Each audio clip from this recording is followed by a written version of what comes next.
Welcome to the Old Fat Coach Podcast, featuring Russell Stutely, world leader pressure point fighting, national boxing coach, Cambodia, prepared to get not only your martial arts boxing world rocked, but your whole world too. Okay, well, we're joined today by none other than Rick Moneymaker and Michael Patrick of the Dragon Society International, dragonsociety.com, I think. We've known each other for years and years and years and years. Rick's just said that's close to 30 years, and a big welcome to both of you, and thank you so much for coming. Oh, you're welcome. We're glad to be here. Great stuff, great stuff. For those who don't know, we go back a long, long time, and I first met up when I was looking at videos back then, and the only one that made any sense and the only one I could learn anything from was the ones that Rick was teaching on. And I was going to America to see an old friend of mine in San Diego, and I just thought, I'm going to phone this guy up, because back then internet email wasn't very good. It was all dial up in the UK. So I just phoned up one day and Rick answered the phone, and I said, can I come to your seminar? He said, yeah. I said, okay, I'll see you next week, bye. And then I got to the hotel, and all these enormous Southerners from Virginia and stuff were knocking on my door saying, come on, we're going out. And that was it. And that's where we met. That's where it all started from. Thank you again, Rick. Changed everything in martial arts for me, which is part of what I want to speak about today. The fact that the Dragon Society, yourself, Mike, and several other, obviously, of the other instructors like Tom and the other guys, literally change lives with the information that you give out. So can you just give us a bit of an idea of this, for those who don't know, the sort of information, I know we all know, but the sort of information that you give out to martial artists out there and how it's helping them? Okay. Yeah, I met Rick way back in Tennessee, in the home of the rednecks, at a martial arts seminar. I actually thought someone else was teaching the seminar and show up and find him. And I'm really glad I did, because, like you, it changed everything. Not only did we work on katas and the bunkai, the application for the movements, and he had application like I had never seen before, a whole new level than just block, punch, kick. All of a sudden there were grappling applications and control techniques and stuff that were way beyond anything I'd ever seen. And then, just going along and learning about players to the game, things that enhance your techniques and make them work better. And we've now identified over 200 of those and still going. It's a whole new realm. People think it's just pressure points, but it's way, way more than just pressure point technique. He came in from, his systems, on Kempo and, Torite and different things. And here I was as an Isshinryu guy and learning more about Isshinryu than I ever knew existed. Even after working with people who trained with our founders and all that, the level of information was way, way beyond anything I'd ever seen. Yeah, that's a familiar story I think that's the same story with every Dragon Society instructor out there, and anybody who's ever trained, is that the amount of information is just ridiculous. It's just... I went to him at the end of the seminar, and I said, next time you see me, I'm going to wear a white belt. And he said, why? I said, because I don't deserve a black belt. If this is what a black belt knows, I'm a white belt. I need to start over. Yeah, it's insane. It's insane. I blame Rick and Tom for all of it. I've been blaming them for years. Well, still keep in mind, when most people that are newbies come to a DSI seminar, convention, any event, okay, 30 years later, the same phenomena occurs. 95% of them come to prove us wrong. Yeah. They walk in to say, it's all block, kick, and punch, and there's nothing more to it. You just block faster, punch faster, kick harder, and you'll be a great martial artist. which is further from the truth than anybody can imagine. Yeah. Yeah, you just need to train the same thing over and over a lot more, and suddenly it makes sense. That's what they always say. But it never works that way. But it never works that way. And those people that are intellectually capable of understanding the difference, it ruins martial arts for them because they can never go back. You can't come to a DSI seminar. By the time you come to the fourth or fifth one, you can't go back to a Karate Do world. It's impossible. Your brain will just short circuit trying to do it because your world, your paradigm is totally different. And I'm going to give the two of you credit. I mean, the two of you have internalized the concepts and did the most with them. Around the world, the two of you have talked to more people, used merchandise to market to people. I mean, the DSI markets to 19 countries around the world. People are looking to this information, they're seeing it, and they're going, oh, well, that does make sense. It's a totally different paradigm. And I know I'm preaching to the choir here because the two of you know this, but it's still amazing that people still show up and go, well, I'm going to prove them guys wrong. And I'm going, really? 30 years later, several 100,000 people have attended seminars, and you're going to be the one to prove us wrong. Good luck with that. You know. So before we met, I'd been trying to learn from some other pressure point people who you know very well. I won't mention their names because it's not fair. But I knew that training with them, that I would walk through what they were doing if I just put my head down and decided to attack and just go for it. So when I came to meet you guys, I watched you on video. I thought, this guy's completely different. It is complete. I can see it's different. I can see a lot of the stuff in the way the movements are being done. Something's completely different. I don't know what it is yet, but it's different.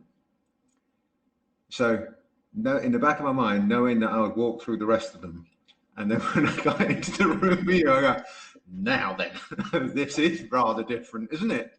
You're not going to walk through these guys like that. Shut up, sit down, listen and learn.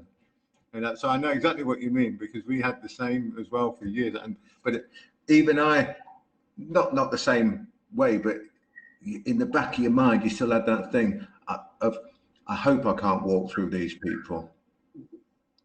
You know what I mean? And it was such a great thing when I got there that weekend, because Willie was there, Willie Lim as well, remember?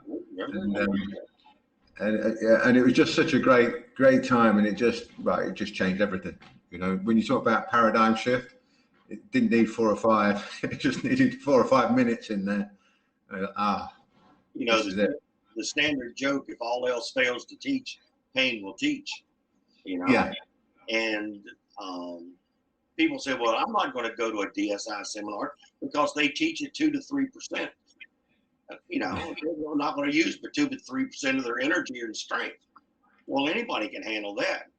Well, about 10 minutes into the seminar, they're going, 1% sounds good. 0.5% sounds better. Maybe we could just talk about it.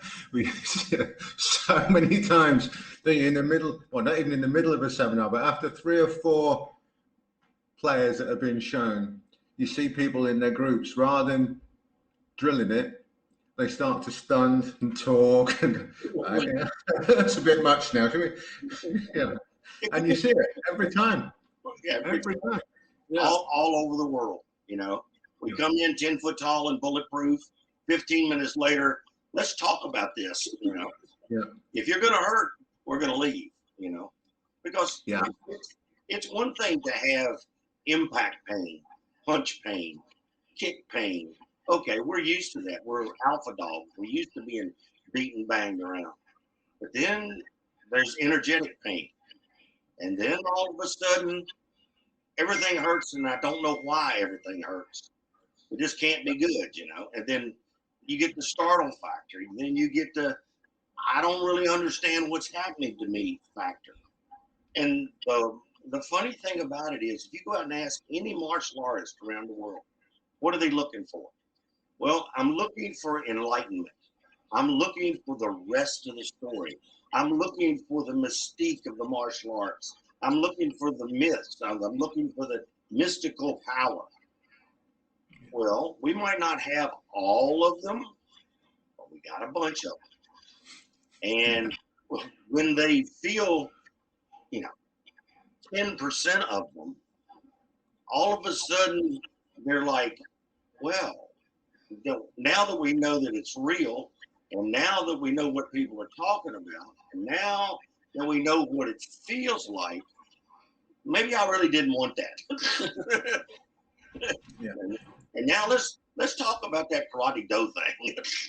Well, when you touch me on the arm and my legs decide to blow out and fail me, I'm laying on the floor. I mean, it's a natural reaction. How did that happen? Yeah, I mean, I can still remember feeling like the proverbial chew toy our first weekend, and then when we got you over, Rick, the first time, and you were teaching at my place, and my old mate Phil was there, who's a superb karate guy, superb kickboxer, and well versed in all aspects of martial arts. Still a great friend to this day. And he said to me at that thing, he said, I need to have a mattress strapped to my back. The amount of times Rick's put me down tonight. and Phil's that hard as nails, tough as old boots. I mean, this, and when you got people like that talking about it, it's right. And of course, when you got people like Eddie, remember Eddie as well, getting involved, Peter Thompson, yeah. Ron Van Browning comes to the United States. You got industry icons that come to DSI convention. There's 10 10th degree black belts in attendance. Well, they didn't have nothing else to do that day. No. They were just bored. They just needed a day out. They were bored, decided to fly 2,000 miles to just shoot the breeze for the day. No, that's not the way that works. We even though we market to 19 different countries, it's still like the secret of the martial art. Don't tell anybody where you got this from, but if you go to the Dragon Society seminars or conventions, you'll learn a whole lot. But don't tell anybody that's who told you, because two old rednecks don't have the mystique of some Oriental little dude sitting on top of a mountain in a castle. You got two old rednecks walked in here and destroyed all of my martial arts concepts. The story doesn't sound as funny, Well, Russell, very few people have this level of knowledge. So we had to create the language to describe the concepts because they didn't exist. It's not like you could just borrow the language from martial arts or anything else for that matter, because there was no way to even describe the principles, the players, and all that. So a lot of the language we had to create, right? So it's our terminology. And then you see all these people teaching and saying, oh, this has always been part of our system, but they're using the terminology we created, so we want to force it. I've seen and heard that myself so many times. And especially things like waveforms and stuff like that. And they're doing something completely different to what we know. And they go, see, it's in our system. They go, yeah, not quite the same. Not quite the same. Well, I've seen Chinese masters come out and make videos, and they turn around and say, my Chinese monk told me to lock this and take it to the fourth quadrant. When was Chinese master ever said fourth quadrant? When you talk about lineage, I was invited to do this seminar that was filmed by this media company. There's 4 or 5 other big instructors there who are very, very well known in the UK. And it was all, they didn't tell me this, they just said it was about hitting hard, okay? But I found out afterwards it was the anatomy of a punch, and I didn't know that. I was the last one to teach, and everyone had done a punch. I thought, well, that's a bit boring, I'll do an elbow. So of course they were upset with me because I didn't do a punch, but they didn't tell me it was a punch. Then we're all lined up for this thing, but they're going along asking their lineage, and they're going, oh, 1200 this, then master this and master that, down to master this, master that, and it's taking it forever. And they get up to me and they go, so Russell, what's your lineage? I said a couple of rednecks called Rick and Tom. And they just looked at me like, you're just not taking this seriously, are you? I said, actually, I'm the only one telling the truth, I think. You're the only one telling the truth. It is too much fun to watch. It really is. You mean hillbillies teaching traditional Chinese medicine? Yeah, that's pretty funny. Because they all had this lineage going back hundreds of years, and they were reciting the history of it all, and this master, that master. And I thought, well, I'll just tell them the truth. They'd love me to make something up, but I thought the truth is stranger than fiction sometimes. But they just looked at me like, why don't you take this seriously? You know, the martial arts is such a serious thing, and they had no idea how serious it really was. Till they fall. Yeah, but when you touch them, they fall over, and you know, obviously we're doing the waveform, they're doing their punches, which were normal karate punches. So I took those white pads, and there's people splattered all over the place. That's what I'm looking. I come, can you show me how you do a punch? Yeah, all right. And then, but you know, it was funny. They hated us. We didn't get an invite back. Wow. And see, that's the other thing that's a phenomenon. I mean, I went to teach at an educational funding corporate, EFC in the United States, which is a big management company. I went to one of their national conventions to teach, and you know, and I will openly admit that when we reach out and touch someone and they just splatter to the floor, it looks like professional wrestling. It looks like it's a show. You mean that's not real? No. So we're there, and I asked for a couple volunteers, and of course, the young 20-year-old 10-foot-tall and bulletproof wants to jump up. And I touched 2 or 3 of them, and they splattered on the floor. And then the audience was sitting there going, and I'm going, you know me, I push the envelope. So I just turned to the audience and said, anybody that doesn't believe, form a line to my left. Well, this time about 30 or 40 of them come out of the stands and form the line. And I'm going, oh boy, free meat. Here we go. You know, so I went through about 10 of them and just splattered them. And I looked down the line and I said, boys, I'm not going to forget how to do this. And they said, you know what? They just turned around, went back up and sit in the audience. They're going, you know, it didn't look good what happened to them. I'm not sure I want some, you know. And I mean, people are welcome to come. People are welcome to try. I mean, you know, we're a lot better now than we were 20 years ago. And 20 years ago, it wasn't a contest. Well, you mentioned the waveform, Russell. At that same seminar, Rick was showing how to strike a focus pad. So he asked the group, you know, is there any guys in here that are professional kickboxers, you know, professional fighters, MMA guys, whatever. They all point to this one guy and they say, well, he's a world champion kickboxer. So Rick brings him up, says, all right, why don't you show us how to hit with power?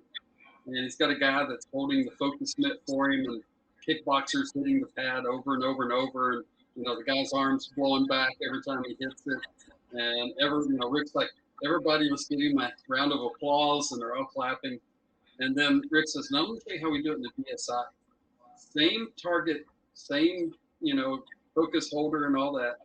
Puts the pad up, same way as before. Rick does this little waveform strike. The pad blows off his hand, flies across the room, hits the wall, and everybody just looks. And I look over and that kickboxer is just looking like a Cocker Spaniel with his tail going side to side. Like, how did that happen? Superb, superb. We had one with a Taekwondo group, and we'd done a seminar for them, and then they did some breaking for some reason at the end. So they're doing all this breaking, and this one guy who was their world champion was doing this breaking. And I was behind this table, and there was another table next to it. So there was a gap of about, I don't know, 7 or 8 inches in between the two tables. So he's doing all this big eyes and screaming and shouting, doing this breaking. And he came over to me at the table and says, "Do you do any breaking then in your stuff, your silly pressure point stuff?"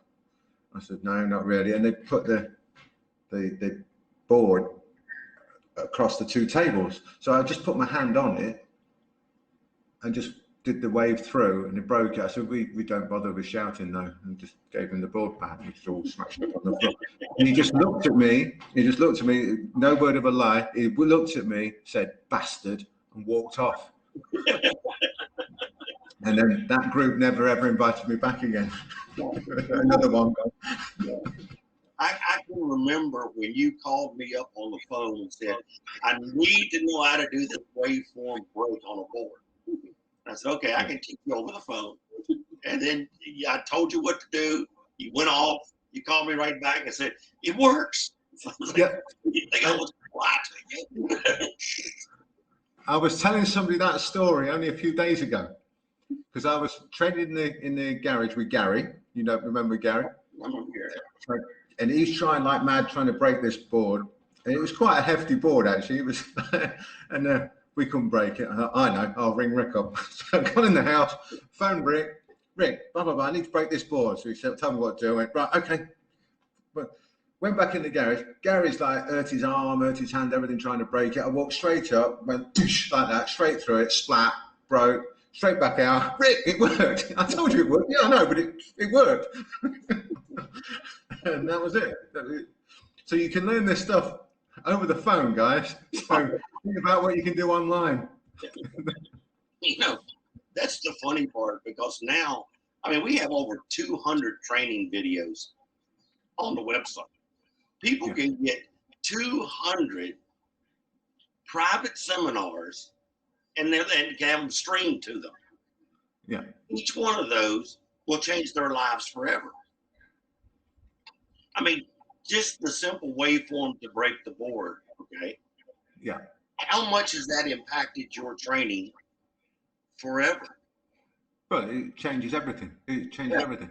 Because that's one player. Yeah. And we try to explain this to people. If that one little player does that, just imagine what a few more do. Yeah, right. Just and using your old phrase, do the math. You do the math. I mean, you know, if I take and go to any school and they say, "Well, this is the arm lock I use, this is the wrist lock that I use," or whatever, and I say, "Okay, we're going to teach one thing today," and they say, "Oh, that's going to be great. I'm not going to get my money's worth." I said, "Okay, well, we're going to put the waveform to every technique that you do." Well, now their whole world has changed. Yeah. That one algebraic variable just changed 500 things in their system to the better.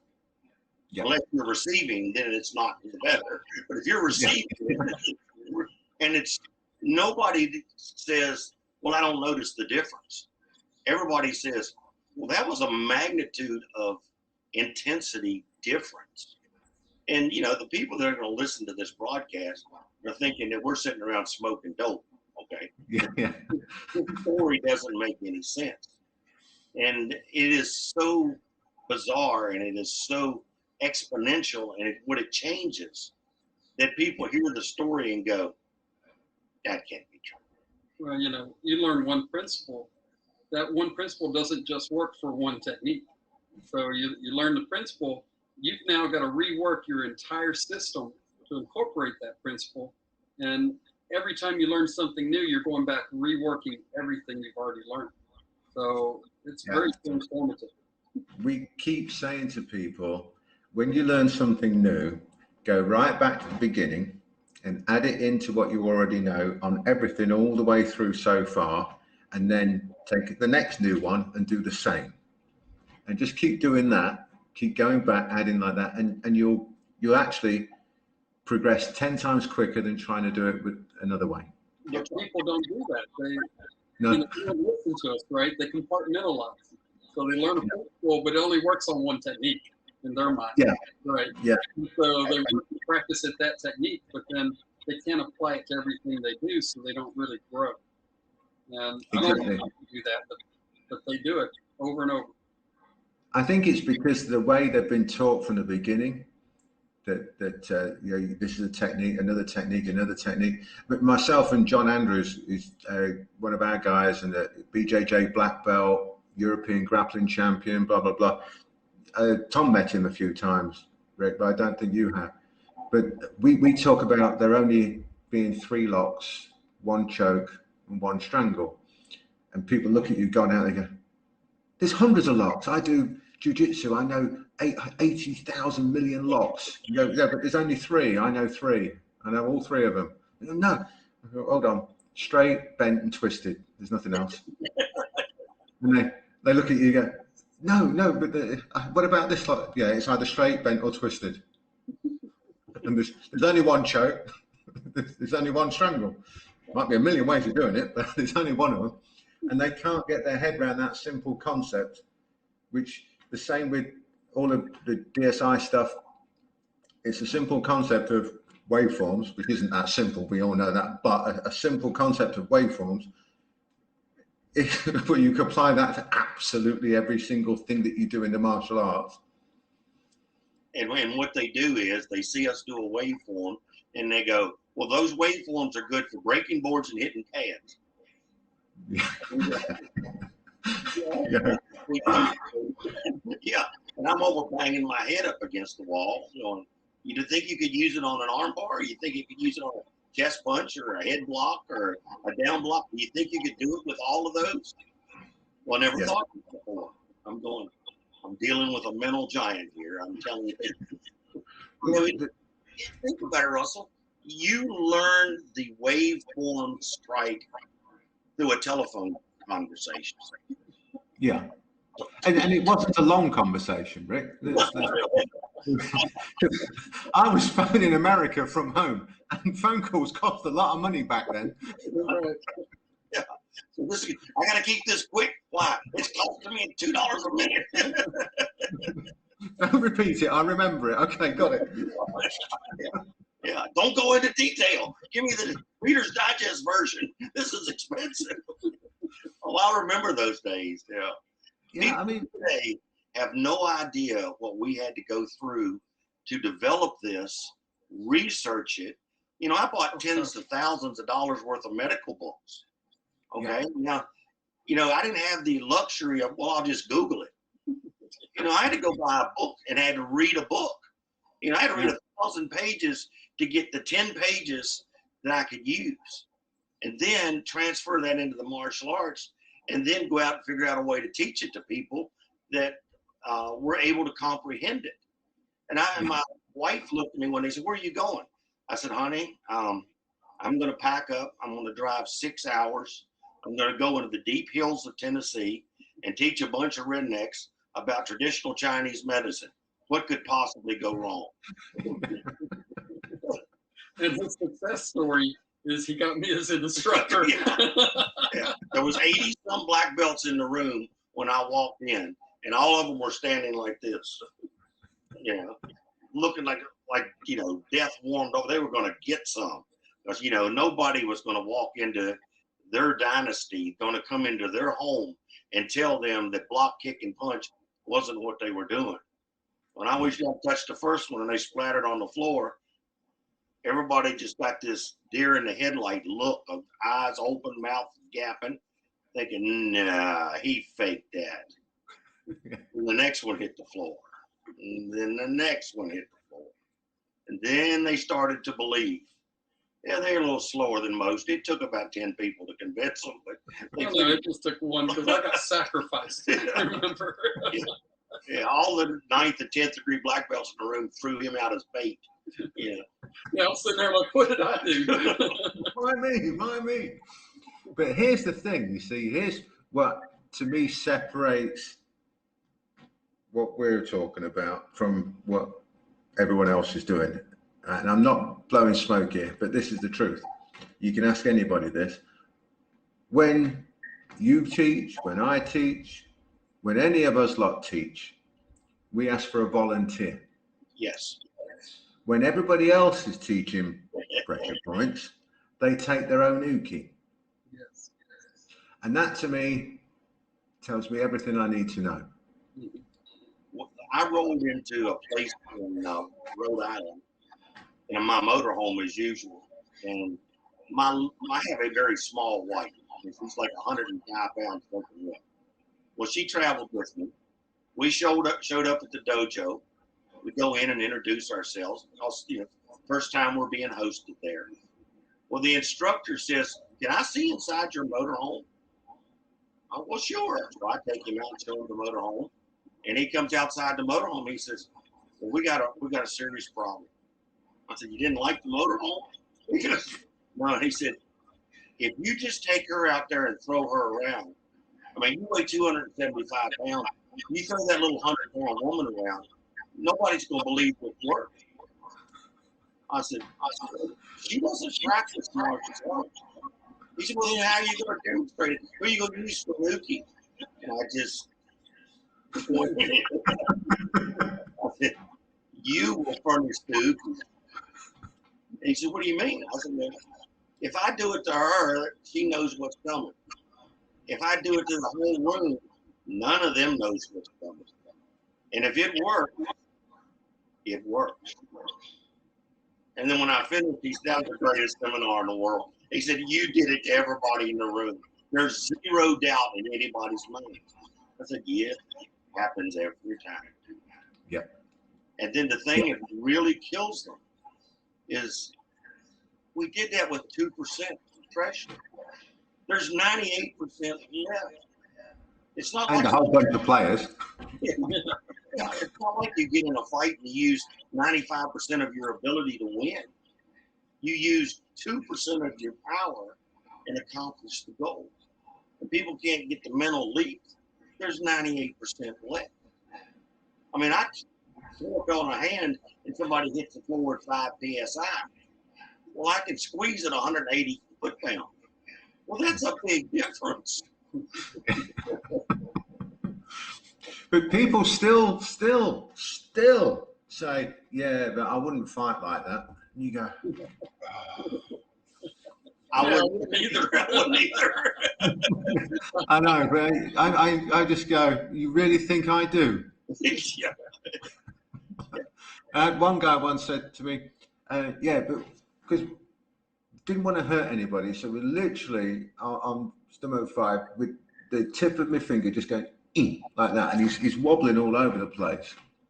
And he said, "Yeah, but in a real fight, I'm not going to let you hit me with your finger like that." And I said, "Absolutely, no, you're absolutely right." And prior to that, we'd done the waveforms. I showed the elbow. I said, "But I would be using my elbow like we just did on there." And then he looked at me like I was absolutely insane and said, "But you can't hit people like that. That's not, you just can't."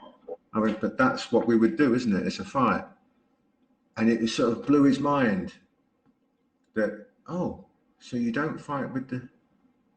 No, we actually hit. Yeah. And it was, you reach out, you touch them with 2%, they fall down.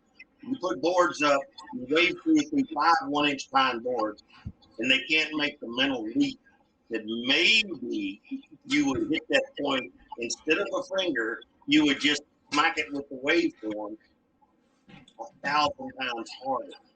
yeah. They can't comprehend that we would be smart enough to do that. I've never felt insulted that they think I'm that dumb. Yeah. I've been called a lot worse. But sometimes I think to myself, do you really think I would fight like that? Never mind. Yeah. But I mean, it reminds me of some of the myths and stuff, because people come along when we're teaching seminars, courses, whatever, and they go, "Oh, I trained with X, and they told me that if I bend forward, that one doesn't work." Okay. "Have you tried it?" "No." "Ding." Still works. What sort of stuff have you heard? I know we've all heard some crazy ones, but Well, yeah, I get that all the time. Well, if you bend over at the waist, that won't work. Have you field tested that? No. Well, let's field test it, because now I got to let it work. Now I'm going to do it just because they're stupid. right? And I get to one, well, you know, if I pick up my left foot, that strike to the right side of my head won't work. I said, oh, please, let's feel this, you know, and then you just invert them, you know. Or if I push down with my right toe and pick up my left toe. Yeah, I mean, I've heard some and I'm going, what? But the ones I'm hearing, I'm thinking, you're actually believing this bit, but you're not believing smacking you upside the head kind of thing. Where's your logic here? What's going on with your reasoning? Well, if you let's just apply a logic thing here. Mike was a nationally ranked tournament fighter. You obviously, as being a boxing coach, have some ring experience. Yeah, I have 25 championships in black belt competition. UFC fighters come to us. Peter Constantine comes to our seminar. These are well-seasoned veterans that know the difference. Been there, done that, got the t-shirts, got the bruises, got the bangs, got the trophies. Okay. yeah. So I don't think all of us are fooled. I don't believe that it's a paradigm that isn't true. I don't believe that we're just dumb enough to believe it, and that's why it works. Okay. But the audience looks at us and goes, I don't know whether you guys know what you're doing or not. And I'm going, yeah, that makes a lot of sense. Just step on out here. Find out. It's real simple. Yeah. I've had people say to me, I know you're a national boxing coach and you've done like hundreds and thousands of rounds with this guy had this, blah, blah, blah. You took this one up to pro level, blah, blah, blah, blah. But the pressure point stuff, I mean, you know, it's, you go, but you think I'd say I'd do it if it didn't work? Well, does it really? Yeah. No, I make it up. It's all a load of lies. Yeah, I'm just making it up. We've been fooling people for years and years and years. And the people we touch that fall over, they're all in on it. Yeah. Every single one of them. We've never met them, but we just wink and they fall over. Right. Every single time. And they start to even believe those sort of ridiculous sort of stories. Really? Really? They just fall over? Oh my God. I said, I tell them, like, one year I did 133 seminars around the world. Over 10,000 people in attendance. Yeah. I get back home and I go, yep, faked them all out. Fooled a lot of them. Fooled them all. You know, best show since Ripley's Believe It or Not. You know, just fooled them all. And some guy calls it, what, does it really work? And I'm going, no, it don't. It won't work for you. Why? Intelligence required. Click. You know. I had one guy say he came. I don't remember this guy being there, so it could have been lying, but he wrote it on a forum at the time when they were all big news. And he said, I went to this seminar with Stutley and pressure point stuff doesn't work and he's a bully. So one of my guys said, Robert, what do you mean he's a bully? I've never seen him bully anyone.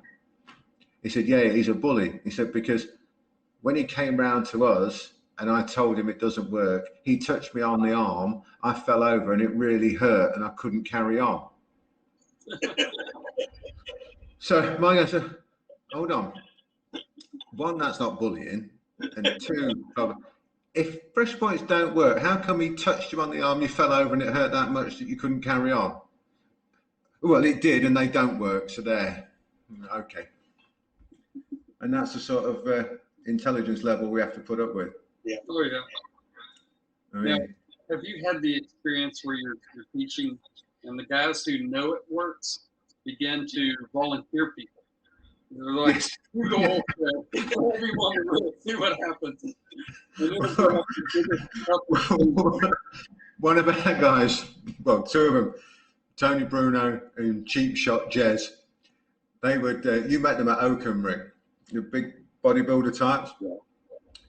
Whenever we was teaching or if Rick come over or when it was and it was like volunteer, they'd go behind somebody, just push them forward. Push them right, literally push them out. And they go, what? And you go, you, come here. No, I didn't need to volunteer. Too late. We had some great fun with things like that. Yeah, We just did the arm up like this. we were at a seminar one time, and they volunteered this guy, big, strong, muscular dude. Send him over, get to talking to him, find out he was a Navy SEAL, and he comes over and he says, "They told me I should grab your wrist, and you were going to show me some kind of center lock or something." And so Rick brings him up, sets him in the lock, reaches out, touches him on the forearm. The guy just collapses in the floor. And he stayed there for a few minutes. And he gets back up and he looks at us and he said, "I want to tell you something. I've been shot twice. And it didn't hurt anywhere near as bad as that did." Do it again. Show me. They're the guys I like, though, the ones that go, "Show me that again." Yes. Show me that again. Because you know they're going to try and learn it. They're going to learn it. Absolutely. We had one time with the police. I was over, I think it was in Massachusetts. And I've walked in, I'm just all sort of like making myself even smaller, just walking, "Hi, everybody, hi." Just come. And there's these two enormous cops. They're like 6'5", 6'6", something like that, 280, 300 pounds. And I heard them say to each other, "What the F this little guy's got to show us?" So I thought, right, I'll start off with the waveform headbutt. So I got the pads out. I said, "Everybody just headbutt this." And then, so they've all done that. And these two big guys. And so I said, "Can I have a volunteer?" And I pointed, looking at those two, and the biggest one. I said, "You hold the pad." I said, "Get ready." I said, "Because this goes in a bit." I said, "So brace yourself, because it's quite a heavy headbutt." So he's done that. So I did all that, did the headbutt. He's gone flying, and he's gone split, flop, flop back, landed on his ass with his legs out, legs akimbo like this, still holding the pad. Dropped his head down like this, and he sort of like sat there for a few seconds, and he's looked up, and he went, "What the was that?" And then two guys after that, I was there for 5 days, followed me like a shadow everywhere. "What would you do with this? What would you do with that? How does this work? What does that do? Show me that again. Do it again. Do it again." And they did great. But I thought they were going to be the worst ones ever, you know, the sort of what I mean. But once they felt that headbutt, that was it. And I think sometimes you have to put it in a bit. Sometimes you have to let people know. Oh, Yeah. And that I had good at that. several SWAT teams show up, and and then their shirts are like this. They're the muscles are bulging out. They got them. They're small, so that they look tough. And they're walking over like a gorilla.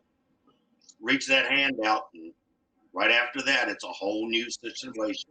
Now they're respectful. Now they're polite. Now they want to learn. But they got to feel the pain first, and it's the alpha dog in them. I mean, I appreciate it. I remember Eddie and I having a conversation one time, and I said to Eddie, I said, "Right," because we were going to do a seminar together. I said to Eddie, I said, "Right, we'll just keep it very light and just do the usual touch and let them fall over." And then he looked at me and went, "Nah." He goes, "Let's leave him in no doubt. F them. Let's just put it in." "Okay, you sure?" "Yeah." After a couple of seconds, nobody volunteered. He was alone. It was funny. They were great times. Great times. Oh, they're great times, and people. I mean, you've got tons of training videos out there. We got tons of training videos out there. When we started, you had to come to us. I mean, you had to come or listen to us on the phone or get one-on-one. There was no way that we had the ability to share massive amounts of information. You didn't have the ability to Google something that I was talking about or that we had done research on. The people that really want to learn to do this have some of the greatest opportunities in the world right now. I mean, because let's face it, we filtered out information and got it down to what we needed to accomplish what we wanted to do in the martial arts. Now that doesn't mean that we can't do healing exercises and we can't help people by, fixing ailments and all that. That was a side bonus that we got by doing all the medical research. And it's been a really good run. I mean, we've had a lot of good experiences.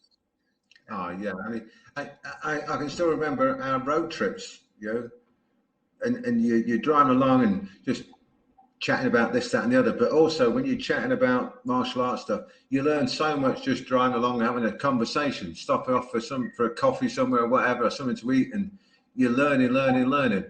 And so when you were over for 2-3 weeks at a time, I was fortunate that I was with you for the whole 2 or 3 weeks. So I'm picking up gold, which these days people can get just by going to the website, signing up. What?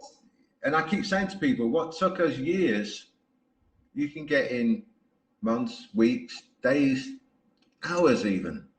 Oh yeah. All you got to do is. For 1% of the cost. Yeah. Yeah, or less. and people don't realize just, you say to them, just taking one player, the waveform, learn that properly. You could literally, because you're a decent martial artist anyway, you could literally not even bother with anything else for the rest of your life. Right. You could just get by with that because it's changed everything you do so much. Yeah. But there's a whole heap of other ones that I think you will like. Yeah, as much fun as that is to play with, here's 10 more that'll make it just really exciting. Yeah. We've walked into schools before, and they want to learn these secrets of the martial arts. And so we purposely kind of set this up where we'll ask the school owner or ask the top-ranking instructors there, are there secrets to the martial arts? And they're all stating it. Yes, absolutely.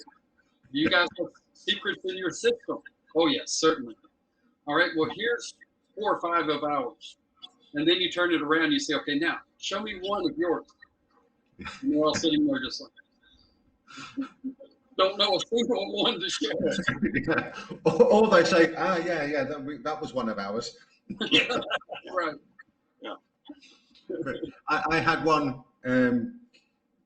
again, invited to teach at this big convention thing. And there's a lot of Aikido guys there, real good ones, a lot of jiu-jitsu guys there, and little old me. I thought I'd show them a few players.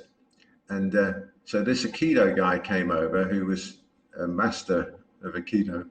And so I was just showing him off of the center lock. And he came over and said, yeah, we do that in Aikido. Yep, we do that in Aikido. I said, yeah, we do that. And he said, yeah, we do that, but better. Oh, great. We do that, but better. We do that, but better. So I said, show me. And he's trying to put it on. And I've just gone inside it and holding it back so he can't put the lock on.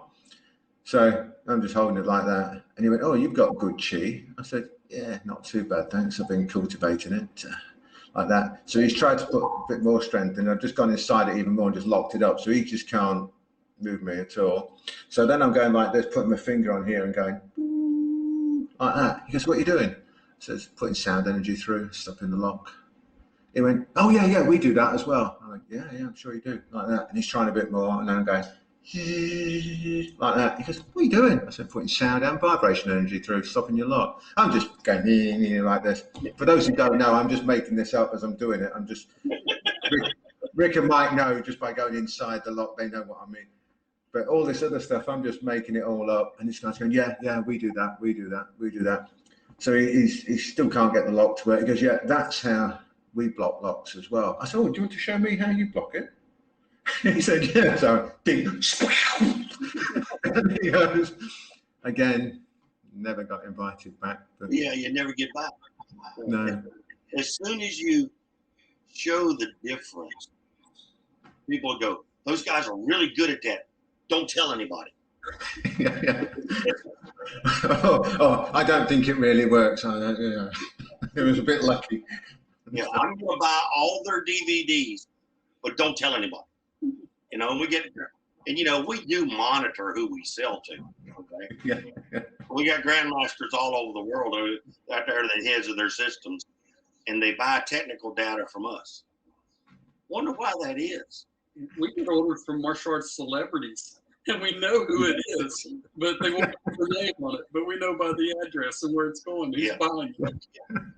We're going to, this is being shipped to this celebrity's house, but he didn't really order it. The butler did. Right. Yeah. It is funny with it all. It really is. I mean, I've had big organizations. There was one said to me, will you come down every month and teach us what our patterns mean? Taekwondo lot. I said, yeah, no problem. And they offered me this silly amount of money for 3 hours. I said, yep, I'll be there. And it was back in the days of VHS. So I've gone down, done this, done 2 classes for them. There was about 100 in the first class who were non-black belts, and about 80 in the second class, which were all black belts. Hour and a half each class. Thought, this is easy money. You know, I hadn't got past the first couple of moves in the first patterns. Easy money. I'm going to be here. Oh, this is lovely every month. So me being me, at that time, I gave my tapes to the chief instructor, the one who booked the seminar. So I said, oh, you can have these tapes, you know, the Shotokan, Wado kata, but they're similar to what you do, give you an idea. Thank you for having me. See you next month. I was getting paid the normal rate. He'd been charging his people the 100 odd that he had in, he charged them 40 quid each. The 80 odd, they would charge 60 quid each. So he's made thousands and thousands and thousands and thousands on the day. He phones me up and said, Russ, just thought I'd be honest with you. He said, don't need you anymore, mate. I said, why is that? He said, got your tapes under. I'm going to teach it myself. I said, but you don't know it. I said, don't need to know it all. He said, I only need to know 2 or 3 moves. I said, so I'll get it off your tape. And I said, then I'll save paying you. And it was only 500 at the time. I said, but it's 500 quid.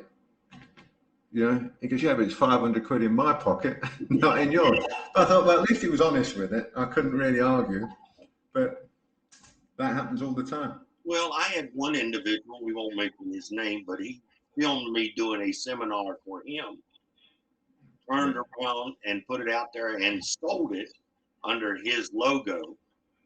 And then a year, and he sells it for $99. And I run into him 2 years later, and he goes, man, that tape is great. I've sold over 1,000 of them. I'm going, you got 100 grand off of my seminar. Now, you would think that there would be a little bit of, you know, well, here's 1,000 for doing it. Or, yeah. I told you I was sorry. We had one guy in England years ago, many years ago now, and they asked me to do kata bunkai. So I was showing them some of the stuff, just what we would call just basic introductory bunkai, but it was still miles in front of what they were doing. So if it was for those who don't know, if it was a DSI thing, it would just be this again, right? But for people who don't know, it's advanced. So he's filming it. He said, do you mind if I just film it? Said, yeah, it's all right. And he's making copious notes and asking questions about this. How do you, what do you do for this move? So I've kept it fairly basic and just, done that. About 6 months later, he's got a book out and videos out, which were almost direct copies of the videos, VHS back then. And with him doing it, and he was suddenly a kata bunkai expert. Became very well known. I'm going, Well, Russell, so we've been together we've known each other 30-some years. Yeah. When I came to the UK the first time, how many pressure point experts were there in the UK? One when you arrived. We came over, we did this massive tour. I came back to the United States. About 6 months to a year later, I start seeing these things pop up in the magazines. Pressure point expert here, pressure point expert here, trained directly under Rick Moneymaker, and I'm going. There was 100 people in the room. He was one of them that paid to come to the seminar. But now He's a master or grandmaster of pressure points, and he had one class. Yep. It means directly with you. That shows what a good teacher you are. Quick learners, you guys. That must be slow. Get this one. I've gone to teach a seminar for a friend of mine. So I'm at his school teaching the seminar, and there's people coming in from outside of his school as well. So, and I was living in Cyprus at the time, so I'm over in England teaching this seminar. So I'm just getting changed, and there's other people in the changing room as well. And there's this one particular guy there getting changed, and he goes to me, have you come here for the seminar? So I thought he knew it was me teaching it, and he was just joking. So I said, yeah. I said, I want to see if this pressure point stuff is any good or not. He said, oh no, it works. I go, I don't know, mate. I said, I think it's all bullshit. He goes, no, it works. He goes, I know Russell really well. I went, do you? I said, yeah. I said, oh, right. And then he said to me, he said, yeah, he's like this. He goes, yeah, he said, private student of his out in Cyprus. He goes, I train with him all the time. I go, wow, do you? He went, yeah. I said, well, that must be good. He said, no. And he said, no, he's good. I said, oh, I've heard he's a bit of a wanker sort of thing. And he goes, no. He said, I know him well. He said, private student. So I thought, I feel sorry for this guy now, because when I get introduced, he's going to, So my mate, blah, blah, here's Russell, yada, yada, yada. And this guy still didn't twig. So I'm teaching, go through everything, blah, blah. And because it was a lower level, I didn't do any waveforms. I just showed a few other players and a bit of bunkai, stuff like that. No waveforms and stuff like that. So I'm getting changed afterwards now, and this guy's there, right? He still didn't say anything. And he said, you know what you're missing, don't you? I said, what? He said, waveforms, mate. I said, oh, right, okay. He said, yeah. He goes, I've studied waveforms in depth with Russell, and that's what you're missing. Again, I'm thinking he's joking. So I said, yeah, but I don't think that Russell knows waveforms properly. He goes, he does. He showed me, personal student. I went, oh, well, in that case. So I'm going, this guy's nuts. So then the next, because it's a 2-day thing, the next day, same sort of thing. He's sort of like, I think, and I didn't want to say, do you know who I am? Because it sounds a bit like, look at me, doesn't it? So I'm going, he's introduced me as Russell student. The pressure, I'm going, what's wrong with this guy? And then on the second part of the last day, he's twigged. He's suddenly twigged. And you can see him, oh no, like that. So people are asking some stuff, he's twigged. And I said, before we get any further, I want to introduce you to a very close friend of mine over there. I said, he's a close personal student, because he'd been telling everybody he was a personal student, you see. And he like that, I said, like that, I go, you. Like that, just try and save his face. But it was ridiculous. Absolutely ridiculous. We do it all the time. Yeah. But see, you can't hide what you don't know. When you step on the floor, as soon as they assume a stance or they assume a body posture, you know whether or not they've been to the classes and they've got the advanced material or not. You can't hide it. Again, I've met quite a few people who know you, Rick, and train directly with you. Clearly they haven't. What they were saying was, I'm going, really? And I said, you do know I know Rick, don't you? You know I can't call him. I have his phone number. Stuff like that. And they go, oh, when I said Rick, then one of them said, oh, when I said Rick, I meant Mr. Munsey. I went, oh, right. I said, that'll explain it. I said, I do know Tom as well, you know. That's some real funny ones over the years. I got vote or cell numbers. Would you like to talk to them? Which one do you want to speak to? It was just, oh, dear. We had some real funny ones, And we had with Harold Graham, the boxer. We were teaching somewhere, and somebody else started trying to teach punching or something. I don't know what it was. They were trying to teach punching. And Harold just stood up and says, that's not the way to punch. He said, you should do the waveform stuff. Like that. And when you had that top box again, you should do the waveform stuff. And I absolutely hated it because he stood in front of everybody. There's like 200 people there. Because you just have to sit there, don't you? But he didn't care. He just said, no, you got to do the waveform stuff. Yeah. I'm waiting for because nobody's going to say anything to him as a he'll punch you. World-class boxer. Yeah, it was just funny. Had some great funny ones. And for those who don't know, when when you were both over for the convention, which was 22 years ago, I think 23 years ago, that was a big weekend with hundreds of people there, loads of instructors and everything like that. And it gave people the chance to see the DSI in a bit more depth. So, because I think people thought that it was only Rick and Tom could do what was being done. And when they see like Mike there and Rand and the others, it was all of a sudden, hold on, there's other people who can do this as well. And I remember one with you, Mike. I can't remember who it was asking the question. I think it was Pete Considine and Kelly, one of our guys. And for some unknown reason, you did it on me. And my arm, you did it on the arm rather on the wrist, nick you on the arm. And I thought there was no need to do it to me because I knew it was going to hurt. Anyway, as I was getting up off the floor, and I see and then Peter just went, "Get up, Russell." Didn't hurt that much. Really. And it was just one of those funny things that certain things just stay in your mind, you know. And you did it to Eddie as well. And Eddie was sort of looked at me and was like, yeah, "This is neat." And it's just nice when you've got people that you really know well, like over in England, who are really well respected, tough, great martial artists. And then they didn't know Mike at the time. And then Mike comes along, touch, like that.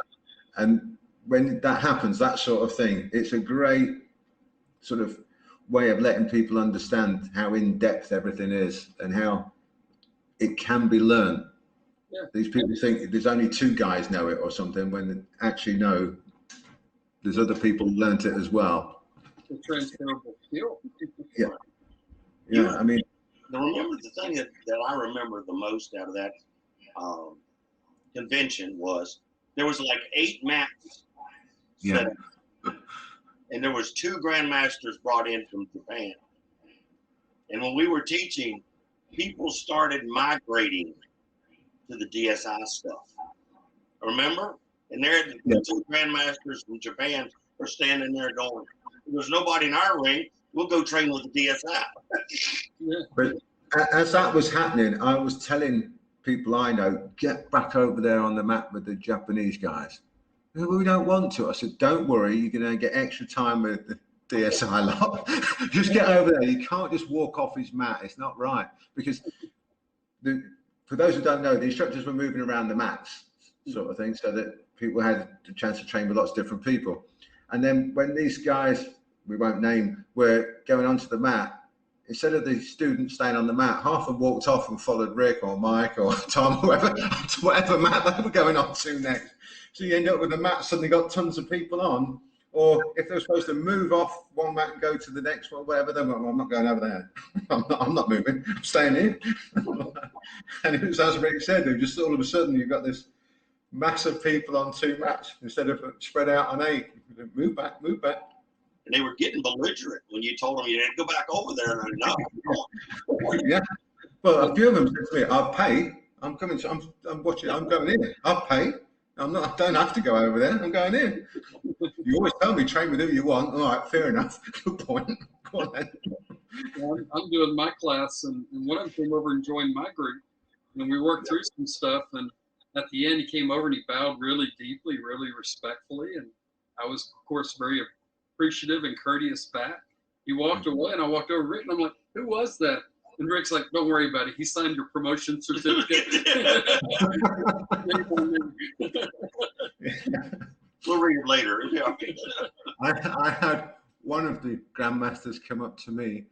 I said, "Oh, you're on next on this mat." he said, I don't know what to teach. I said, you're a grandmaster. He said, yeah, but he pointed to you lot. He goes, but they know too much. I don't know what they're doing. I don't know. I said, well, just teach some of your normal stuff. That'll be all right. Okay. So he just started teaching some up and down basics, and people were going, they're sort of like doing this up and down, looking over at what you're doing. I said to my lot, stay there. Oh, It was fun. It was fun. We have another phenomenon.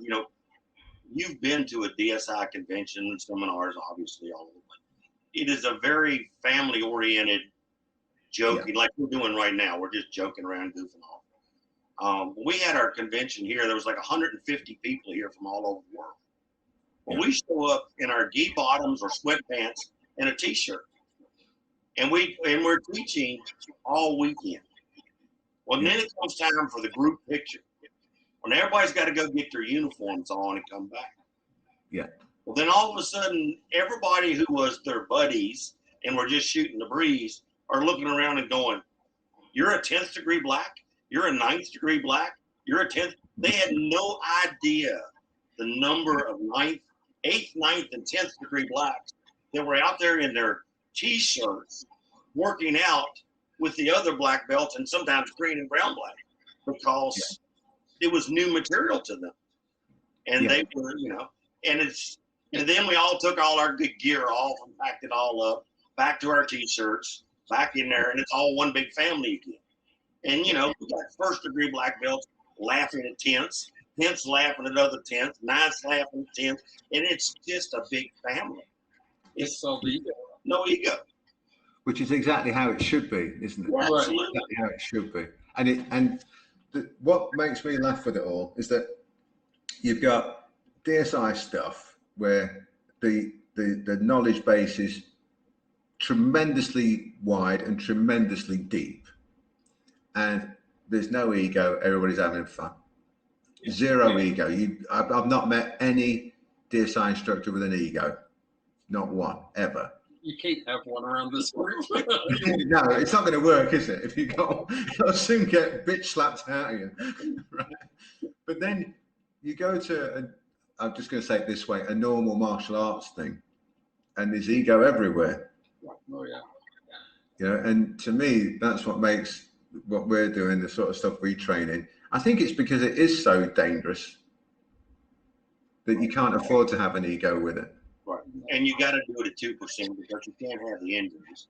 And you got to laugh at the pain. Because if you start crying every time you get hurt, you're just going to be in tears the whole day. It's going to stink. It's going to stink at 2%.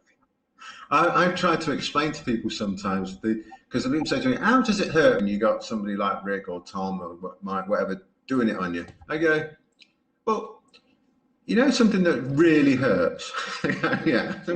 Just think of something that really, really hurts. Yeah. I said, now multiply that up a bit and then just crack up laughing, because that's all you can do. Because if you don't, and I've lost the amount of fun we had learning, feeling the pain, and volunteering. I think that's a key to it all. To learn, one of the best ways to learn is to volunteer. I always think Uki's got the best seat in the house. Yeah. And I learned so much as volunteering. It hurts like crap, but you do learn. And the other difference is, normally you go to a normal seminar, you get a canned speech. Well, we've got no canned speech. We take questions from the floor. Okay, that's unheard of. You can't be taking questions from the floor. The 1st degree black belt's got to talk to the 3rd. The 3rd's got to talk to the master. The master's going to talk to the grandmaster. And then the grandmaster can present the question. And then it's got to work its way back down if I soon decide to answer. Well, that's the biggest bunch of crap in the world. I got white belts sticking their hands in the air going, yeah, but what about this? And what about that? And we openly ask for that. Okay. Yeah. We don't like the answers, but you say, will it hurt more if you do? Or they say, could you make it hurt worse? Really? You don't want it to, but it can. Yeah. There's 240. What makes you think it might not hurt worse? We had one guy come to Oakham when I had the gym there, and he was a high-level kung fu guy, and he was quite good, solid. And he asked about waveform kick. So I said, okay. I said, I'll show you what I mean. I'll start light. And I did the kick. And he goes, you see the look on his face. He was like, and he said, how much was that? I said, I don't know, 10, 15, I don't know, something around about that. He goes, do more then. You sure? Yeah. Okay. Bang, did more. And he's dropped this time, got back up. He said, all right, what percent was that? I said, I don't know, 30, 40 maybe. Go on then, do some more. Okay. You sure? Yeah. Hit it harder again. He's dropped again. It took him a bit longer to get back up. And this carried on another 4 or 5 times. So I said, I don't think I can do much more without really hurting you. I said, I'm about 65, 70%. I don't really want to do any more because it's, he's got now a huge bruise through the pad. Right. And he can't stand up. And he said, yeah, all right, that'll do then. He said, but you've definitely got more. I said, yeah. He went, all right, that'll do. I said, why did you keep asking? Every time you ask for more, you got more. He goes, well, I thought you might be lying. I said, well, why? He goes, well, I've been doing martial arts for 25 years and everybody I've ever trained with has always lied about how hard they hit. Said, so I thought you'd be the same. Okay, yeah. I know what you mean. I said, I learned never to say anything like that to Rick and Tom. You take it, put 5 1-inch pine boards up and drop your hand through it, and people go, yeah, but does it really work? Yeah. No, I paid the board. Have you seen the broken boards? Oh, no, you've not seen them. But it's so funny how all these things where people still want to question it, and then you say, well, have you questioned your own martial art at all in the last 25, 30 years? Well, no. Okay, maybe, because when you look at it and you go to a DSI seminar, say, and you get that much information, you can literally probably double your effectiveness or more in a couple of hours. Let's say, let's stretch it out to a couple of hours, right? So they've learned more in 2 hours than the last 20 years. They then question you and say, does it work? What if, what if, what if? But they haven't questioned the last 20 years. At what point does this get your goat a little bit? Because I know you've been putting up with this week in, week out for years, decades. Right. Well, the most recent, and this was totally respectful, but I had a gentleman who's a 10th degree black belt come to us and said, look, I trained in Okinawa. I got my black belt in Okinawa. Been doing this for 40 years. I don't want to blow smoke up anybody's behind, but I've learned more in 6 months than I have in the last 40 years. And he comes religiously, okay? A very honest man, very respectful. One of my great friends, okay? And he's just being totally honest. He said, where was all this information? I said, I don't know. We've been telling everybody for 30 years. Nobody listened. We've been telling them. But it's so funny how the information's there. All people have got to do is go to your website. Yeah. I mean, I had to hunt you down, phone you up, travel over to America, get you over to England, drive around hundreds and hundreds of miles a week, going all over the place, back and forth, do all that to learn it. All they got to do is go www.dragonsociety, ding, join up. Yeah. And get a streaming video. One video changes everything you do. And then there's 200 more to go. The problem is there's so much information now. They're having a hard time deciding what they want to learn.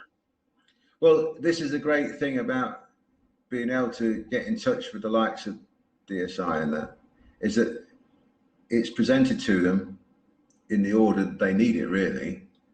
So, or the order that's going to make them progress the quickest.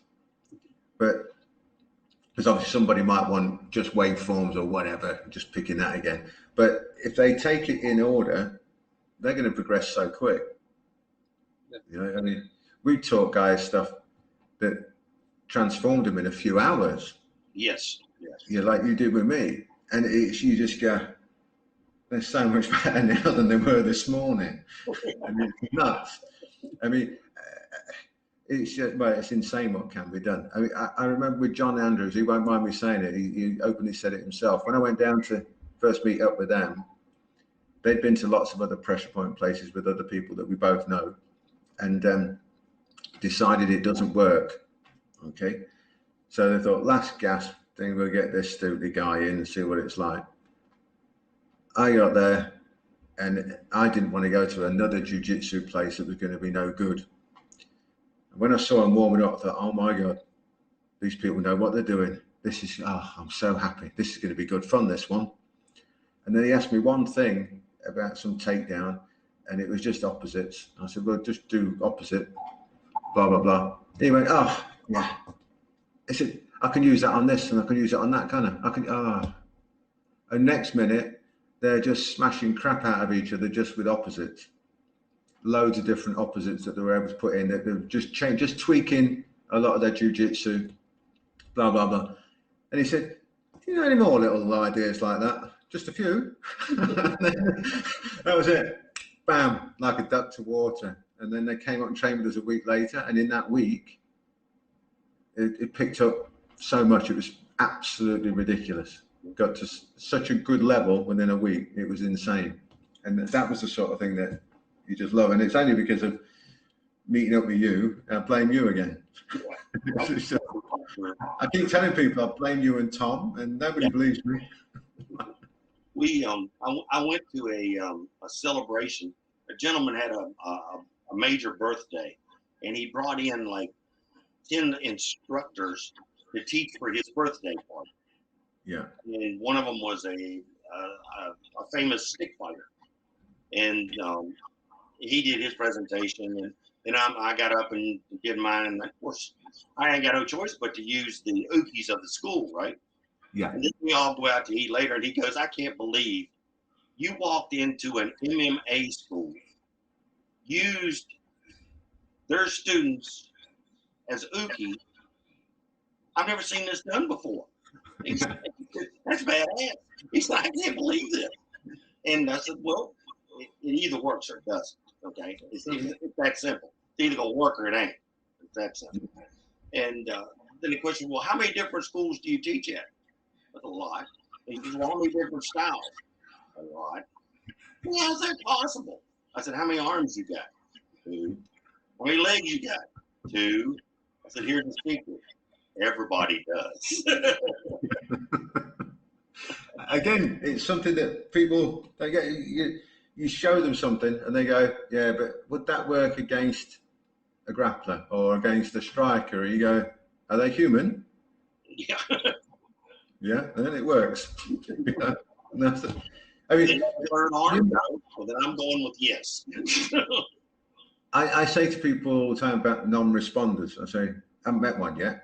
We did have one, but the guy had nerve damage and he literally couldn't feel anything anywhere. He could put cigarettes out on his arm and on his body.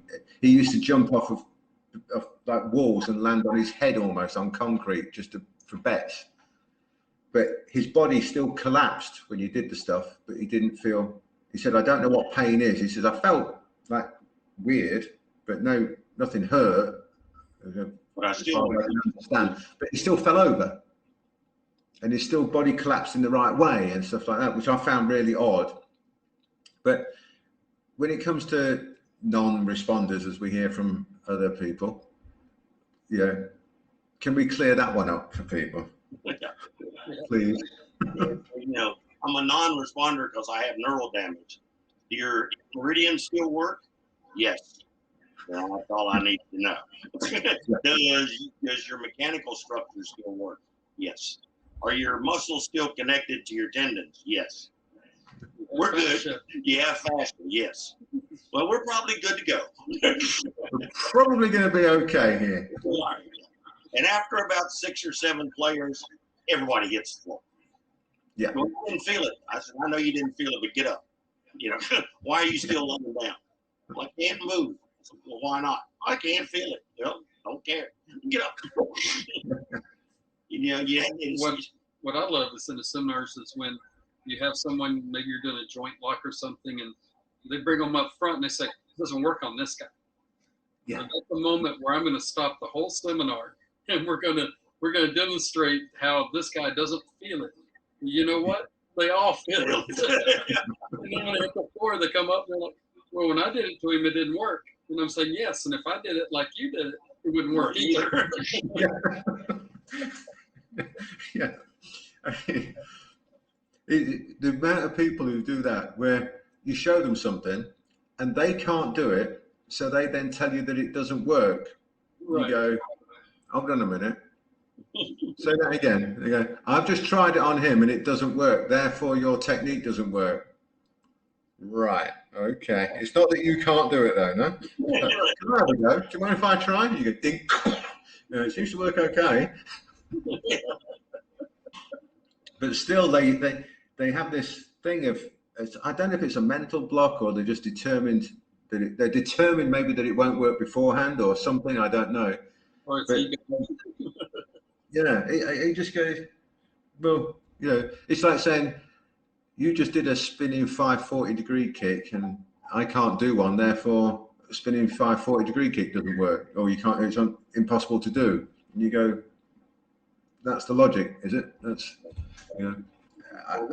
We get these guys that say, you know, I can get out of a center lock. No, you can't. It's called a lock for a reason. And, you know, I can put it on in 200 milliseconds. So in that 200 milliseconds, where exactly are you going to put the block in? Just asking. Yeah. The only way you're escaping is if I give you the escape. Yeah. If I take the escape away, there's no way you're coming out of it. Well, this is another thing that I try to explain to people is that when you see the likes of you guys showing something like that, a player on a, let's just say 1 or 2 players you're showing, and people go, yeah, but the guy might have fallen over, but he hasn't got their limbs still, has he? So it's back to a fight. Okay, he let go.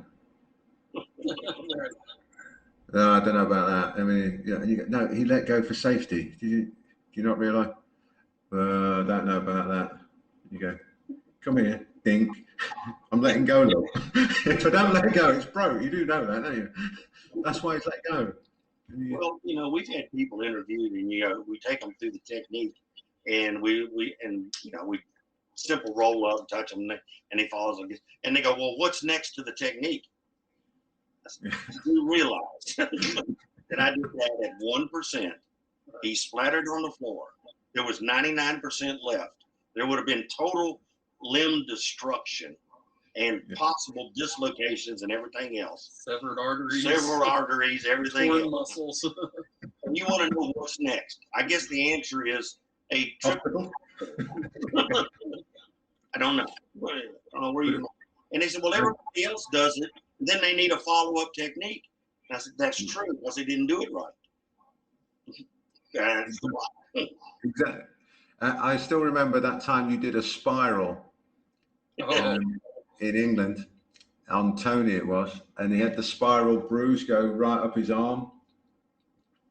And we're just going, ooh, that must have really hurt that one. And then we were just amazed. Oh, when we see it, because it literally went on and it was growing. It was like a, you know, in the old cartoons, because you weren't there, Mike, you didn't see this, but in the old cartoons, when a mole goes in the garden and you see like this raised bit of turf going along, and it was like that going up his arm. We're going, ooh, when you watch it growing, going up, you're going, that's bad. That's really bad. Before. Wasn't there, but I've seen it in other cases where, you know, you see the bruising just goes up the arm and it starts to manifest. Sometimes 30 seconds, a minute later, you know, it's moved to one part of the arm, and then 2 minutes later, it's on the other side of the arm. And I've seen it go up to it's all the way from the wrist to the elbow. Well, this one went up to the shoulder. Yeah. Yeah, that was Rick's fault. He was going, beat it that bad. I tell everybody, you don't want this. And they go, oh, I got to have it because my ego demands that I feel a spiral. You don't want this. You really don't. A little confession here. I did say to him, tell him you want to see what I feel a spiral. I said, he thinks it's good. I think it's crap. You tell him you want to feel one. Can I feel a spiral, Rick? You sure? Yeah. That was fun. Red one. Pete as well. Pete, Powerhouse Pete. He had one up his arm right up. He went black all the way up, and he was shivering in one of the hottest days of the year because it really affected him. That was a bad one. I think that might have been. I think that was you again, Rick. Yeah. Not sure. I'll blame you anyway. I'm not sure. Now we know who the bully really is. Yeah. I forgot. Yeah, we can call you bully now. I said when people say about bullying, I said, how can he be bullying you when he's using fingertip pressure? And no one's had an answer for that one yet. Yeah. And they go, yeah, but you know. You watch other seminars done with pressure point experts, and you see them locking down and digging in and applying, 30, 40% pressure, and the guy eventually falls down. I'm going, well, yeah, if I did that, I'd just snap your arm. But yeah, that will work. And you can say it is pressure. That's true. Yeah. That's like getting run over by a truck. It's pressure. Okay. Yeah. But I would say to people, when you look at what other people are doing, I say to them, watch them and what they're doing with a lot of effort and a smack. I said, you guys are doing with a touch and it's more painful. So which one do you think is the best one to learn? And if you take more than a millisecond to answer, I'm not helping you. I can't help you. I mean, because to me, you know, it was a no-brainer when I met you. It was a no-brainer before I got there. I just wanted to make absolutely sure. And just like I said before, when we first met, I was thinking, I hope I can't run through these guys. And then immediately, you know, it's not going to happen. And to me, it's an absolute no-brainer that if you're at all interested in martial arts or at all interested in defending yourself or anybody else, you've got to know it. It's as simple as that. I mean, when you sit down and you're building your arsenal and you know that this material is out there. Yeah. Now, well, I'm not going to put that in my arsenal. Then you always know that your arsenal is deficient. That if you happen to run into one of these guys that do know how to do it, there's probably going to be a problem. Yeah. I mean, we have to shrink down what we do when we teach police and stuff like that. And I know you've been your police stuff, Mike, as well. You know that we have to alter a lot of the stuff that we do, so it's not done in the best possible way because of the restrictions that you have in terms of time and also things like the equipment that the officers got, for example. So they've got to keep certain items of equipment further away from the bad guy than we would even think about as an individual because we haven't got those things with us. So for those who don't know, can we just give them a bit of an idea of how this stuff can be adapted for whatever they need? Well, you see, this last convention, the chief of police was here for specialized training for the whole weekend because he wanted to go back to his officers and share things due to all of the body cams and the closed circuit TVs, and everybody's got a cell phone, and everybody's filming the police officers, and they said, look, we got to have techniques that hurt, that make them submit, that does not look brutal, it doesn't look like we're being abusive. And I said, well, we happen to have a whole bunch of those. Does 1 or 2% sound abusive? He says, no, but not really sure that 1 or 2% is going to make them submit. I Do you happen to have an arm with you? I'll give you a quick example. I had a student who was an officer before I got into law enforcement, and he was a part-time officer working with full-time. They go out, family has called the police on their son who's drunk and abusive and trying to hurt them. Full-time officer comes out, gets the guy, gets him cuffed, puts him in the back of the car. He won't get in the car. So the full-time officer pulls out his nightstick, going to take out his knees, just bend his legs, put him in the car. You know, mom and dad's over there horrified that their son was about to get hit with a stick, right? So my student walks over, puts his hand on his shoulder, but he doesn't just put it anywhere on his shoulder, right? Yeah. Then activates stomach meridian. The guy jumps right in the back of the cruiser, closes the door, walks around, he gets in the car, sits down, and the full-time officer's just looking at him like, I don't understand, you know? And so they're driving through the door. He looks over and he says, why did the guy jump in the car for you? I threatened to hit him with the stick. He wouldn't go. You touch him on the shoulder, he jumps in the car for you. And he said, you didn't ask him that. Great one. Great one. You didn't ask them right. If I touch the right points, they're being asked to move. They will move. Yes. And there was never really a question. But this is the thing, isn't it? That if you know what to do, they tend to do what you want them to do. Yes, very much so. They'll do it before they know that we wanted them to do it. Yeah. And no bruises, no injuries. Yeah. No. I try to explain to people that from the boxing perspective what I mean, and I say things like, well, you know, in boxing we call it, say, giving them a present and taking it away, or a feint or a trap or whatever it may be, but you're going to get a known response from what you're doing. And the beauty of the Dragon Society stuff is that you get a known response, so it's not a shock what happens, whereas for a lot of people it's a shock when things happen, whereas with the DSI stuff it's not a shock what's happening is what you want to happen. The only shock is for the other guy, because they didn't expect it to happen that quick or that painfully. Right. Exactly. They're trying to figure out why their legs just went away and they're laying on the floor. And for us, we not only knew they were going to hit the floor, but we knew where on the floor and which way they were going to be oriented when it went down. Yeah. And you can be kneeling down waiting for them, going, hi, just knew you'd be here. Do the next bit. You normally have face first, left side, right side, back. Which way you want to go? Yeah. You know, you can look at the guy as he's falling and tell the skill level of the instructor based on how he moves as he hits the floor. Is he rotating? Is he bending? Is he torquing?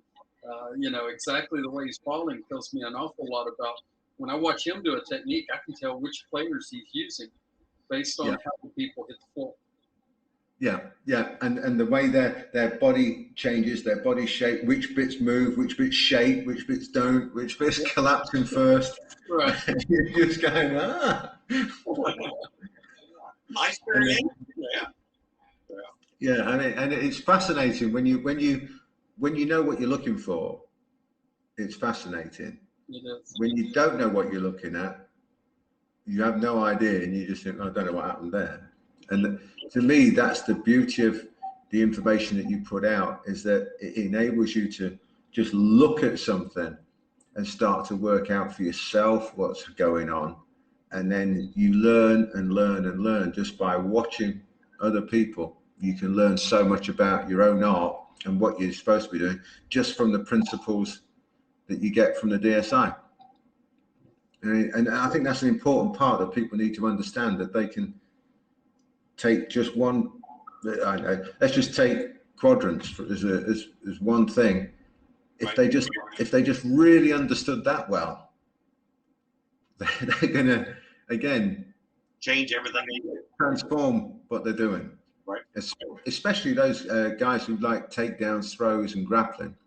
Oh yes, absolutely. They're gonna really transform what they're doing. Correct. And again, I don't know how to put it across to people in a way that's going to make them really get a grip here. Is that they've got to know it. You've got to learn this stuff, because if you're even semi-serious in your martial arts or self-defense, you've got to learn it. You've got to learn it. I mean, how much does it help with the police? Right? I mean, yeah. I mean, you know, I've been in several situations where, you know, I'm able to move people or control people, but not hurt them, right? Yeah. But do it just from a touch. Yeah. And there's no, like I said, no injuries, no one's harmed. You know, maybe there's pain momentarily for compliance, and then sometimes, you know, these people will move and they didn't even feel the pain, but their body caused them to go a certain way because of the stimulation I gave. And that's the ultimate, is when you don't have to hurt someone. Yeah. And if you really want to sum it up, you just tell them and say, you know, all the technique that you do, and you know all the stuff that you practice. Yes. Would you like to make it 10 times worse? Yeah. Here's the website. That's what the DSI does. It takes that which you do and makes it hurt 10 times more.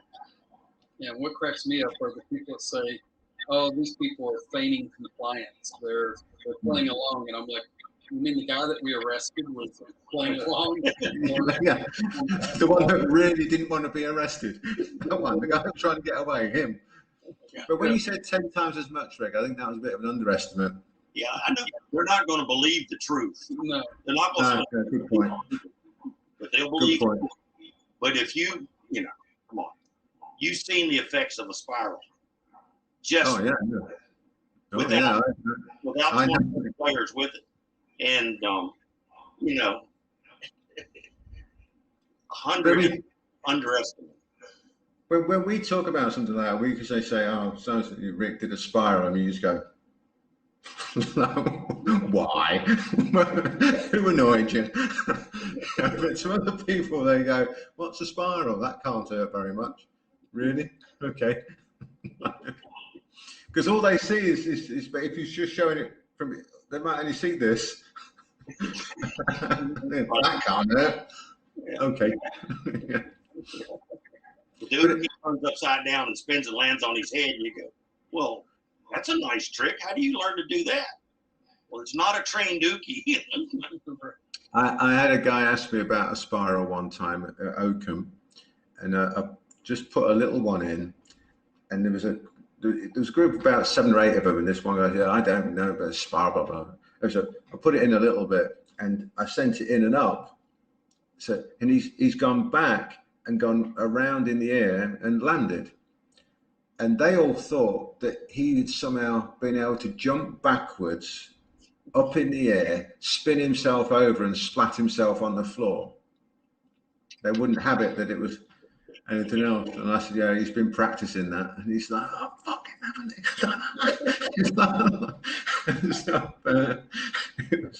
Couldn't do it before class, but now I can.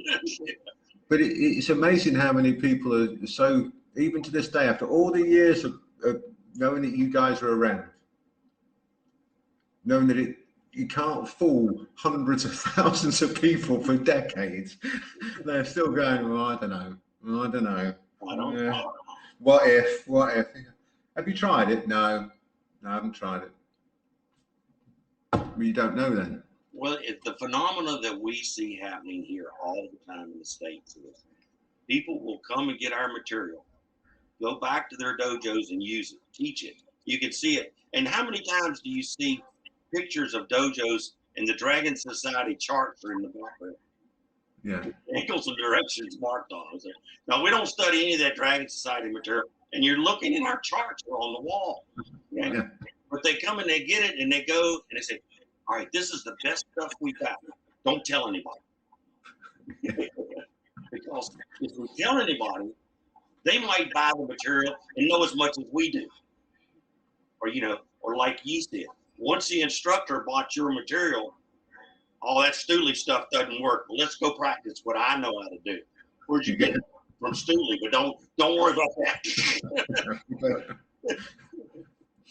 They cut the line so that nobody can go from student to DSI. They have to go student instructor, and instructor goes to DSI, then doesn't tell anybody. Yeah.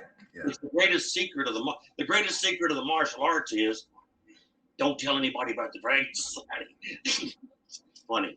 But these days now, with the interweb, the students just come direct now. I mean, anybody out there who wants to really learn, it's as easy as just going to and we'll put a link in there anyway, but it's as easy as just going to the website, and that's it, and you're away. Mike's put together a course, a training course, and we'll send it to you so you can share it to your people, and they can purchase this course, and it'll give them 40 different ways to eliminate their opponent. Now, like I said, no, you didn't get 41, but you did get 40. Well, if you're in a fight and you got 40 ways to get rid of him, and you're still losing, you're probably going to lose. Okay, you're probably really going to lose. I'd venture to say it's not Mike's fault. It's not his fault.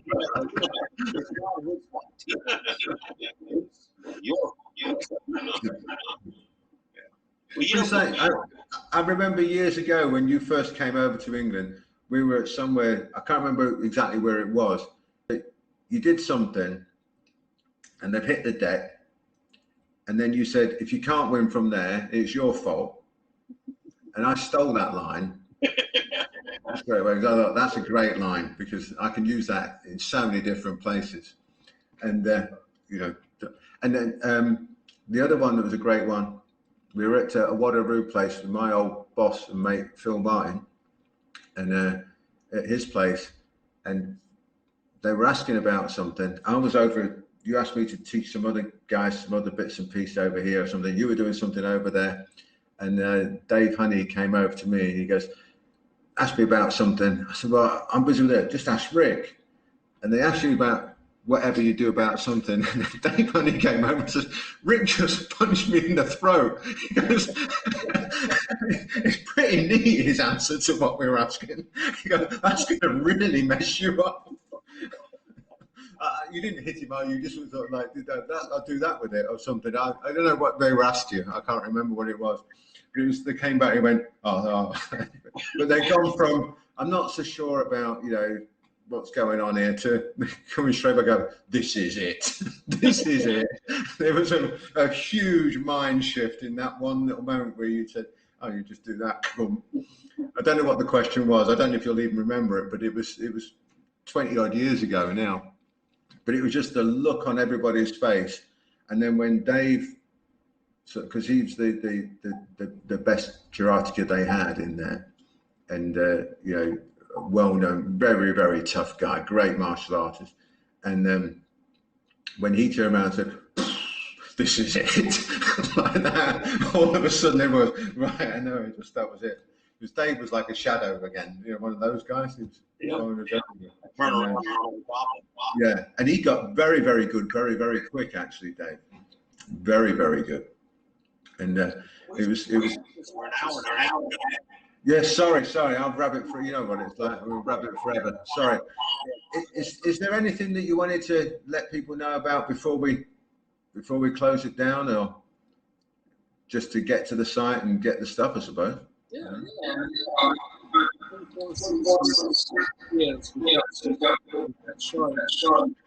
Live. We've got webinars. We've got all kinds of stuff. So it's all at DragonSociety.com. Fantastic. We'll put a link on there as well, and also it'll be on the bottom of the screen as well throughout when it goes out. So again, Rick, Mike, thank you so much. It's been an absolute pleasure, and hopefully you'll come back another time and we'll get to chat some more and talk about the old days and the new days and stuff again. Okay. Well, it's been great being with you. We've enjoyed communicating with you. And once this is over, why don't you just give us a little quick call back, okay? Thanks for listening, guys and gals. Remember to tell everyone to join in next time to the Old Fat Coach.